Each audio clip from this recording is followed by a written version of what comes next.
تین چیزیں ہو گئی. وَأَتَى الرَّجُلُ زَوْجَتَهُ وَقَوْمَهُ.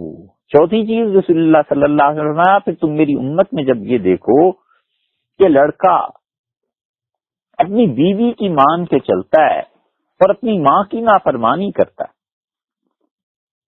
شخصیت بیلنس نہیں رہی، والدہ کی بھی سنیں بیوی کی بھی سنیں، اور دونوں میں توازن کو قائم رکھے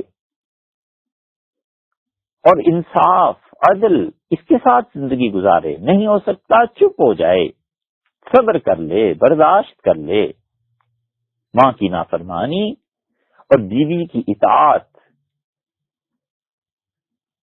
اور پھر حضور اکبر صلی اللہ علیہ وسلم نے اور بھی ایک چیز ارشاد فرما دی والد کے متعلق. پانچویں بات ارشاد فرمائی وَبَرَّ صِدِيقَهُ وَجَفَا أَبَاهُ.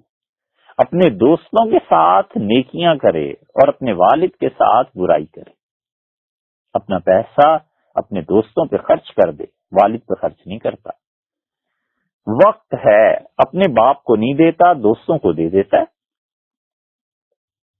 یہ ہے وہ چیز، دوستوں سے محبت اور باپ سے نفرت، باپ کی توہین اور دوستوں کی عزت کرنا، یہ سب چیزیں اس میں شامل ہیں. بَرَّ صِدِيقَهُ وَجَفَا أَبَاهُ. اپنے دوستوں سے محبت کریں لوگ اور اپنے باپ سے بے وفائی کریں. وَارْتَفَعَتِ الْأَصْوَاتُ فِي الْمَسَاجِدِ. اور پھر رسول اللہ صلی اللہ علیہ وسلم نے چھٹی چیز تم دیکھو گے جب مسجدوں میں آوازیں بلند ہونے لگی، لڑائیاں ہو رہی ہیں، ایک دوسرے کے گریبان چاک ہو رہے ہیں، کمیٹیاں بیٹھی ہوئی ہیں، مسجدوں کے چندوں پر جھگڑے ہو رہے ہیں، کیا کیا چیزیں آج کل ہو گئی ہیں. مسجدوں میں آوازیں بلند ہونے لگے. مسجد میں نہیں بولنا چاہیے، مباح بات بھی نہیں کرنی چاہیے مسجد میں، سوائے اس کے کوئی اعتکاف میں ہو. حد الوسع مسجد میں خاموش رہنا چاہیے.